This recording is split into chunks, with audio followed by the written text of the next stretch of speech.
ቁርአን ተጠብቋል? ያ ተጠብቋል። የትኛው የተቃጠለ ማየት ይካል አይደለ? ያ የተቃጠለ ሲባል ምን መሰለሽ መጀመሪያ ቁርአን ሲዘጋጅ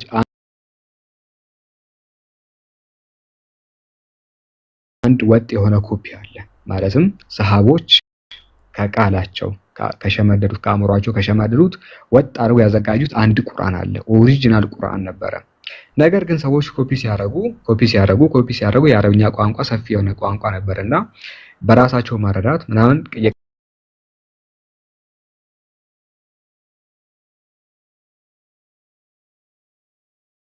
ኮፒዎች የነበሩ አሉ። እነዛ ናቸው የተቃጠሉት እንጂ ኦሪጂናል ቁርአን በፍጹም አልተቃጠለም። እስቲ ሀሳብ ቤት ነበር።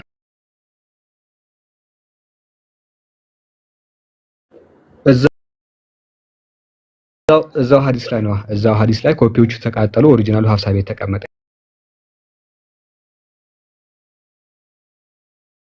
ይላል። እዛው አንቺ አሁን ተቃጠለ ብለሽ መጣቅሽው ሐዲስ የለም። ሐዲሱን ካወቅሽው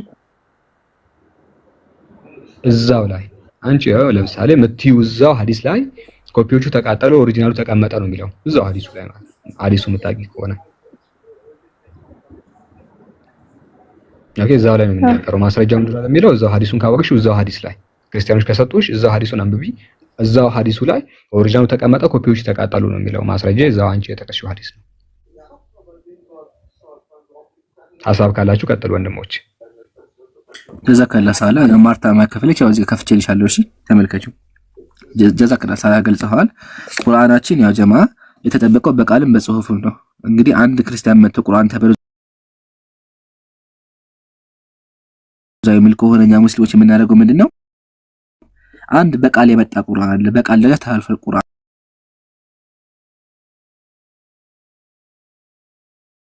በቃል ደረጃ በሂፍዝ ተላልፈል ቁርአን የሚታፈዝ መጽሐፍ ቁርአን የቃል መጽሐፍ ስለሆነ ተላልፈል። ሲቀጥል ደግሞ በጽሁፍ ተጽፏል። በነቢያችን ጊዜ የነበረ ቁርአን ስላለን እሱ ማሳየት እንችላለን። ኦኬ ሲቀጥል አንቺ ላሽ የሐፍሳ ቁርአን ተመከቻ ሐፍሳ ቁርአን ወይም ደግሞ ኦሪጂናል ቁርአን ደግሞ ያሳይሽ ይሄ መጽሐፍ ተመከቹ ሸርሁ ሙቀዲመቱ ተፍሲር ጠባይ ነው። እንደዚህ ይላል። ያው ተመከቹ እዚህ ጋር መጀመሪያ ታሪኩን በሳይ ታሪኩ ነብዩ ሰለላሁ ዐለይሂ ወሰለም ቁርአን ጽፉ ነበር። ያ ቁርአን ተበታትኖ ነበር የነበረው። ከዛ በኋላ አቡበከር ረዲየላሁ ዐንሁ ማድረግ ሰበሰበው። የትኛው ቁርአን ቁርአን ሰበሰበው ማን ነው? አቡበከር ረዲየላሁ ዐንሁ። ነብዩ ሰለላሁ ዐለይሂ ወሰለም ወደ አኺራ ሲሄዱ ምን አደረገ? ያጻፉትን ቁርአን በሙሉ ሰብስበው በአንድ አስቀምጠው። ያ ቁርአን ማን ጋር ነበር? ሐፍሳ ጋር ነበር። እሺ አዳምጪ በደንብ ማርታዬ። የትኛው ቁርአን? በነብያችን ፊት ለፊት የተጻፈው ነብዩ ሰለላሁ ዐለይሂ ወሰለም ያጻፉት ቀጥሎ ከተጻፈው ድጋሚ ያስነበቡት ቁርአን ነብዩ ሰለላሁ ዐለይሂ ወሰለም ካጻፈው ድጋሚ ያስነብቡ ነበር። ካጻፈው ድጋሚ ያስነብቡ። ያ ቁርአን የት ነበር? ሐፍሳ ቤት ነበረ። ከዛ ዑስማን ረዲየላሁ ዐንሁ አደረገ። ሌሎችን ሰብስቦ ካቃጠለ በኋላ ያ ኦሪጂናሉን ሐፍሳ ቤት የነበረውን ቁርአን አስመጣና ማደረገው እሱን አባስቶ አከፋፈለ። የትኛውን ቁርአን? ሐፍሳ ቤት የነበረውን። ሐፍሳ ከየት ያመጣችሁ? ከአቡበከር ከማን? ከነብያችን አይሻ። ስለዚህ ቀጥታ የሚመለሱ ከማን ጋር ነው? ወደ ነብያችን የሚመለሱ። ያው የሚገርማቸው ጀማ ነብዩ ሰለላሁ ዐለይሂ ወሰለም ቁርአን ሲያስተምሩ በደንብ አድርገው ነበር የሚያስተምሩ እንዳይረሱ ያደርጉ። ምሳሌ ኡበይ ኢብኑ ከዕብ ረዲየላሁ ዐንሁ ነብዩ ሰለላሁ ዐለይሂ ወሰለም ያደረጉ ስሙን ጠርተው አላሁ አመረኒ አናቅራ አለይካ አሉ። አላህ አንተን ቁርአን እንዳስተምር አዞኛል ብለው ቁርአን በደንብ አድርገው እንደም አለቀሰ። በኋላ ሱሐቢዩ አለቀሰ። ለምን? አላህ አዞት አስበችን አምላካችን አዘዘ። ምን አዘዘ? ኡበይ ቁርአን እንዲማር ማለት ነውና ኡበይ ቁርአን ተምሮ ቃል በቃል ያደረገ ለቀጣይ ትውልድ ተላሳያቸው። ከሱን ጀምራ እንዴ ከዛ በኋላ እየገባሽ ይመጣል። ቂራአቱል አሽር ያ ኡበይ ምን አደረገ? ለቀጣይ ትውልድ አስተማረ። ያው ተመልከቱ እዚህ ጋር ኡበይ ምን አደረገ? ኡበይ ረዲየላሁ ዐንሁ ያው ለቀጣይ ትውልድ አስተማረ እያለ አሁን ድረስ አለ በቃል ደረጃ። እንዲሁም ነው በጽሁፍ ደረጃ ደግሞ ከተባለ በነብያችን ጊዜ የነበሩ ያው መክቱጣ አሳያችሁ። እሱን ደግሞ አሳያችሁ። ያው በነብያችን ጊዜ የነበረ ቁርአን እጃችን ላይ አሁን አለው ጥንታዊ ቁርአን። ስለዚህ አንድ ሰው መጥቶ ቁርአኑ ትክክል የሚለን ከሆነ ያን ዑስማን ረዲየላሁ ዐንሁ ኮፒ ያደረገውን ቁርአን እናመጣለን። አሁን ይሄ ቁርአን ያጀማ ሙሉ ቁርአን ነው። የማን ቁርአን? የዑስማን ረዲየላሁ ዐንሁ ቁርአን። ዑስማን ከየት ኮፒ ያደረገው? ከሐፍሳ ቁርአን። ሐፍሳ ከየት ያመጣችሁ? ከአቡበከር አቡበከር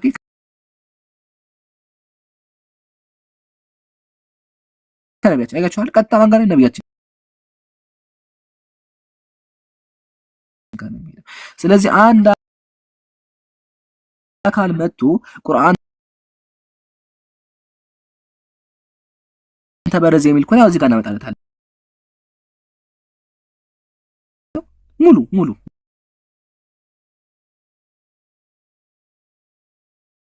ሙሉ መጽሐፍ ከፈልጋችሁ አለኛ ሙሉ መጽሐፉ አለ። ስለዚህ ምን ማድረግ እንችላለን? እያሳየን ከድሮ መጽሐፍ ማመሳከር እንችላለን። እናንተ ግን አትችሉም። ለምን? መጽሐፋችሁ ኦልሬዲ ተበልቶ ያለቀ ስለሆነ። እኛ ሙስሊሞች ግን አንደኛ በቃል ደረጃ ነው የመጣው፣ ሁለተኛ ደግሞ ቅድም እንዳልኩሽ ኦሪጂናል ቁርአን ተጠብቆ ነው የመጣው። ማን የጠበቀው ከተባለ አምላካችን የጠበቀው። እስካሁን እንግዲህ 1400 ዓመት አለፈ። 1440 ምናምን አለፈ። አንድ ቃል ቁርአን ላይ አልተጨመረም። አንድ ቃል፣ አንዲት ፊደል ሰው ሊጨምር የማይችል ምሳሌ ማርታ የአንድ ቄስ ቢጨምር አታውቂም አንቺ። አንድ ቄስ መጥቶ ምሳሌ ቢጨምር አታውቂም አንቺ። ለምን? ግሪካችን አንቺ ግሪክ ስለማች የፈለገ ቄስ መጥቶ ይጨምርብሻል። ምሳሌ አንድ ቄስ መጣ የማርቆስ ላይ ጨመር አታውቂም አንቺ እንደተጨመረ። ለምን? ግሪካችን ግን አንድ አካል መጥቶ ቁርአን ላይ ቢጨምር እኔ ይዘዋለሁኝ። ለምን? እኔ ኢምራን አረበኛ ቁርአን ተምሬያለሁኝ። ሳላ አረበኛ ቁርአን እጁ ላይ አለ፣ ተምሯል፣ ያውቃል። ኢብራሂም እንደዛው። ስለዚህ አንድ አካል መጥቶ ቁርአን ላይ ሊጨምር አይችልም። እናንተ ግን ግሪከኛ ስለማትችሉ ሂብሩ ስለማትችሉ የፈለገ ቄስ እየመጣ ይጨምርላችኋል። እኛ ግን ሙስሊሞች ሊጨመር አይችልም። ለምን? አምላካችን ይጠብቋል። እንደው አንድ ሰው ሊጨምር እንኳን ቢል ወዳውኑ ይገረጣል። ለምን? ምድር ላይ በጣም ብዙ ቁርአን ሐፊዞች አሉ። ያጀማ ቁርአን ላይ የሚያደርገው መሳቸው ምድር ላይ ያለ ቁርአን በሙሉ ቢቃጠል ቁርአን አሁን ድረስ አለ። ለምን? ቁርአን የቃል መጽሐፍ ነው። ኢትዮጵያ ውስጥ ከሚሊዮን በላይ ሐፊዞች አሉ ቁርአን። እዚህ ላይ እንኳን እዚህ ጋር በጣም ብዙ ሐፊዞች ቁርአን ሙሉ ከመጀመሪያ እስከ መጨረሻው በቃላቸው የያዙ አሉ። ቁርአን የቃል መጽሐፍ ስለሆነ ቁርአን በቃል ነው የሚሸመደደው። ስለዚህ ቁርአናችን በዚህ መንገድ ተጠብቆ እስካሁን ደርሷል። ግን በመሳዝን ሁኔታ መጽሐፍ ቅዱስ በአይሁዳውያን በቄሶችና በምስት ሲበላ የነበረ መጽሐፍ ነው። ምስት ሲበላ ነበረ። ከሱም አልፎ ደግሞ ቄሶች ሲጨምሩበት የነበረ መጽሐፍ ነውና በምስት የተበላ ቄስ የጨመረበት መጽሐፍ አልቀበልም። ጨርሻለሁ። ሌላ ጥያቄ አለሽ ማርታ? አው የቅድሙ ጥያቄ ማለት የጸሐፊው ክርስቲያን ሆኗል የሚለው። ኦኬ የቁርአን ጸሐፊያን የትኛውም ክርስቲያን ኩታቡል ወህይ የሚባሉ ይሄ ስያሜ ያላቸው ኦኬ ኩታቡል ወህይ የሚባሉ ስያሜ ያላቸው ታይትል ያላቸው ሰሃቦች አሉ። ነብዩ ሰለላሁ ዐለይሂ ወሰለም ራሳቸው እውቅናን የሰጧቸው ማለትም ቁርአን ጻፍ ያሉ እውቅና የሰጧቸው ኩታቡል ወህዮች አሉ። ታዋቂ የሆኑ የሚታወቁት አሉ። ኦኬ እነዚህ የትኛውም አይደለም ክርስቲያን ሊሆን እምነቱ አንዱም የደከመ እምነት ያለው የለም። ኦኬ ከነዚህ ማለት ነው ኩታቡል ወህይ ከሚባል መካከል ስያሜ ታይትል ያላቸው ራሳቸው እንትን ያላቸው አንዱም ክርስቲያን አልሆነም። ነገር ግን በዚያ ጊዜ እንግዲህ ብዙ ሰዎች ነበሩ። ብዙ ሰዎች እንግዲህ የየራሳቸው ኦኬ ይጽፋሉ። የየራሳቸው ማለትም ማሽን አልነበረም። ጥንት ዘመን ማሽን የለም። ማለትም እንደዚህ ኮፒ ምናምን አይደራረግም። ሁሉም ሰው ይገለብጣል ነው። ሁሉም ሰው የሆነ ቁርአን ከተነበበ ይገለብጣል እየሄደ ኮፒ ማሽን ስላለ ለራሱ ያዘጋጃል። እና ከነዚያ መካከል እስልምናን ተቀብሎ በኋላ የከፈረ አብደላህ ኢብኑ አቢ ሰርህ ነው ስሙን ካልተሳሳትኩኝ ነው። አብደላህ ኢብኑ አቢ ሰርህ ነው። አብደላህ ኢብኑ አቢ ሰርህ የሚባል ነበረ። ኩታቡል ወህይ ከሚባሉት መካከል ጭራሽ ስሙ የለም የሰውዬ። ኩታቡል ወህይ የሚባሉት በነብዩ እውቅና ያገኙ ኦኬ በዚያ ደረጃ ዛሬም ድረስ ስማቸው የሚዘከር ሰዎች ናቸው። እነዚህ እነ ኡበይ ኢብኑ ከዕብ እነ አብደላህ ኢብኑ መስዑድ ምናምን ይባላሉ። እነዚህ እንግዲህ የዋሂ ጸሐፊያን ናቸው። the authors of the revelation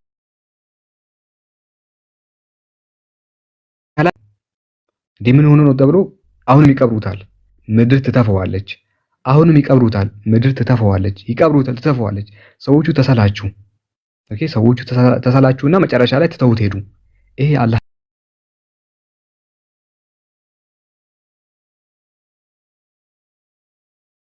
ሊማን መቶ ነብያችን ጋር ሊማን እንኳን መቶ አውቀው ያጭበረብር ነብዩ ያውቁ ነበር። ይሄን ተመልከቱ። እዚህ ጋር ምሳሌ ይኸው ፈክቱ ይኸው ፈካሪ ሰለላሁ ዐለይሂ ወሰለም ይሙሊ ዐለይሂ ገፉር ረሂማ ነብዩ ሰለላሁ ዐለይሂ ወሰለም ገፉር ረሂማ ብለው ጻፍ ሲሉት ወይክቱቡ ዓሊመን ሐኪማ እየቀየረ ይጽፍ ነበር። አጭበርባሪ ነበረ።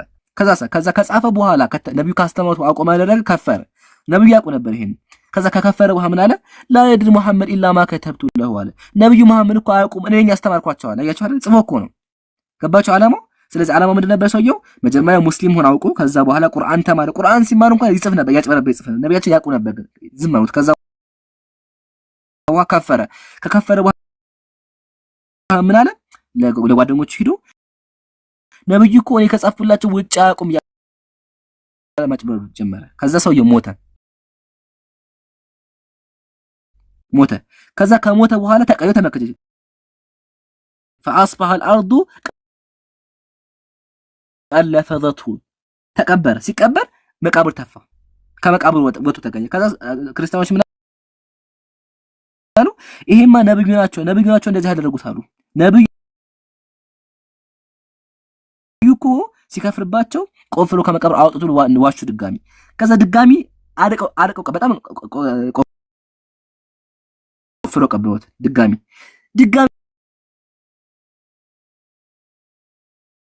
ሶስት ጊዜ። ከዛ በኋላ እንደማይሆን ከሰው እንዳልሆነና ምድር ራሱ እየተፋቸው እንደሆነ አወቁ። መጀመሪያ ግን አስበው ነበር። መጀመሪያ ያሰቡትማ ነብዩ ሰለላሁ ዐለይሂ ወሰለም አድርጎ መስዋዕቸው፣ ግን ደግሞ አደቀው እንኳን ቢቀፍሩ ድጋሚ ወጡ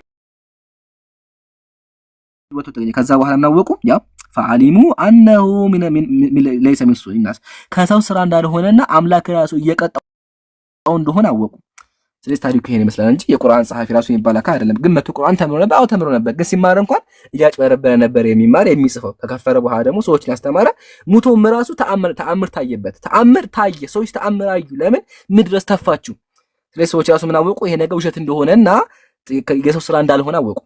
ከአምላክ እንደሆነ ገባቸው። ይሄን ይመስላል። ግልጽ ነው ማርታ። ሐዲሱ ቅድም ሰዓት ቀሶች ሶሒህ ሙስሊም እና ሶሒህ ቡኻሪ 3617 እሺ አንድ ተመሳሳይ ጥያቄ ልጠይቅሽ። ኢምራን ምናልባት ድምጽ ቢያሰማን እንዳይዘጋብን ይቅርታ። እሺ ኢብራሂም አለ አለ በቂ ነው።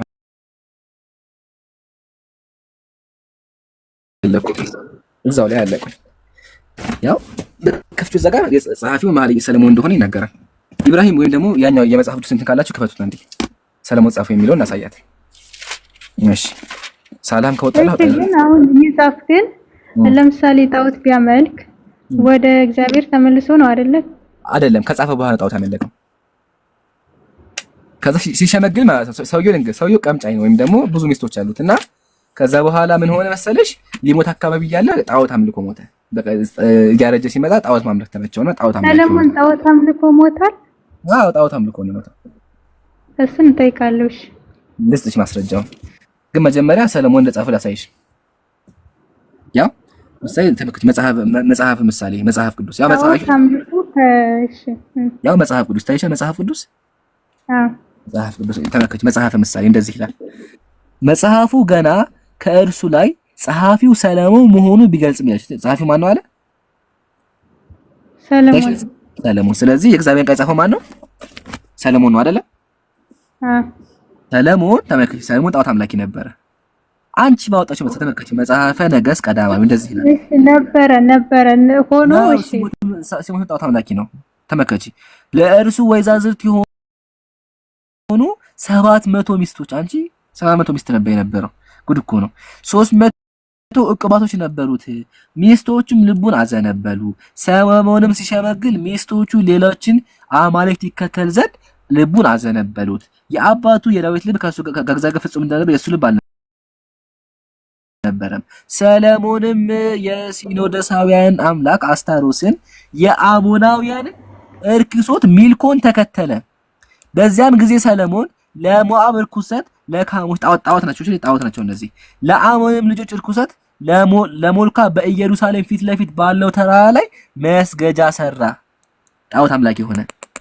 ይሄ ማን ነው? ይሄ ማን ጀማ? የመጽሐፍ ቅዱስ ጸሐፊ። ስለዚህ ማርታ ወገናችን የምትመሪበት መጽሐፍ የጻፈው ማለት ጣዖት አምላኪ ነው የጻፈው። 1000 ሚስት አግብቶ ሚስቶች ጋር የሚተኛና ከዛ ደግሞ ጣዖት የሚያመልክ ጸሐፊ ነው ያለሽ። ያው ለጣዖት አምላኪ መስገጃ የሚሰራ በእግዚአብሔር ቀጥቶታል ሰለሞንን ማለት ታቅዶለት አይደለም። 700 ነው ያልከው። የፈለገ ሚስት ቢያገባ ከእግዚአብሔር ፍቃድ አልተሰጠም።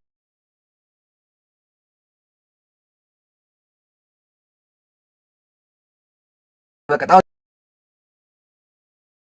አምላኪ ነው ጀማ ዘጋን። በቃ ጣዖት አምላኪ ነበር አይተናል። አሁን እሳ ገባ የምትቆም ማስቀጥ ጣዖት አምልኮ አልሞተም። መጀመሪያ ጸሐፊ ከመሆኑ በፊት ሊሆን ይችላል ጣዖት አምላኪ ሆነው ሲሸመግል ሲያረጅ እኮ ነው ጣዖት ያመለከው። ሽማግሌ ያው ላሳይሽ እንደው እስቲ አንብቢው አንዴ። ምንድነው የሚለው? አንብቢው አንቺ ራሱ ይታይሻል እዚህ ጋር። ለማንኛውም ያው እኔ ብዙም ማለት ነው ካላችሁ እዚህ ጋር ያለውን ይመልሱልሃል። በነገራችን ላይ አስቀምጥ የቤተሰባችሁ በቃ እሺ። ስለዚህ ጀማ ማርታዬ አንቺ ያወጣሽ መስፈርት ራሱ በመጽሐፍ ቅዱስ ብንመለከተው መጀመሪያ ቁርአን ካፊር ጽፎ አያውቅም። ቁርአን ወይም ደግሞ ሰውየው አጭበርባሪ ነበር። እሺ በቁርአን ላይ ያለው ግን በክርስትና ላይ ብንመጣ አንቺ የአምላክ ቀበሽ የምትመሪበት መጽሐፍ ቅዱስን የጻፈልሽ ራሱ ጣዖት አምላኪና 1000 ሚስት አግብቶ ሚስቶች ጋር እየተኛ ከዛ ሚስቶቹ ደግሞ ጣዖት ያስመለኩት አካል ነው። ሚስቶች ጣዖት ያስመለኩት አካል ነውና በምን ሰው እንደምትመሪ ይወቂ። ሲቀጥል ደግሞ ማርታ የሚጽፈውን ታውቂዋለሽ አይደል? መሐልየን ታውቂዋለሽ ቢያስባለሁ መሐልየ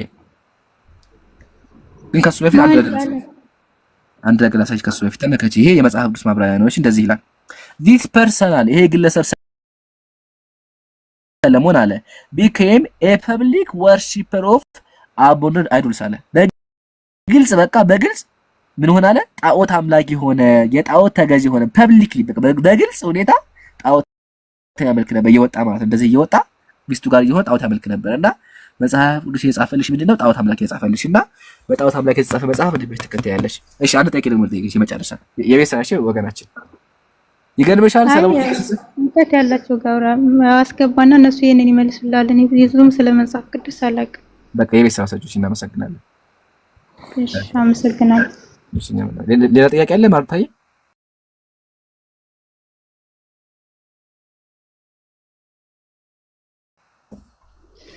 ሰላም ናችሁ ወንድሞቼ? ቆይ ረጋ ብሎ ወገናችን ማርታዬ ጥያቄ አለሽ ሌላ?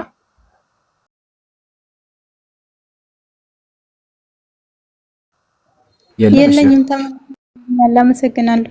እሺ እኛ በጣም እናመሰግናለን። ስነ ስርዓትሽም እና እስካሁን ስላዳመጥሽኝ በጣም እናመሰግናለን። ያው እሺ ጥያቄ ነበረ እና በነገራችን ላይ ኢምራን አስተምሮት የሆነ ደስ ያለን የማት መስጠኝ ብዙ ድረስ ሰማህ ነበር ማት እኔ ከልቤ አመሰግናለሁ።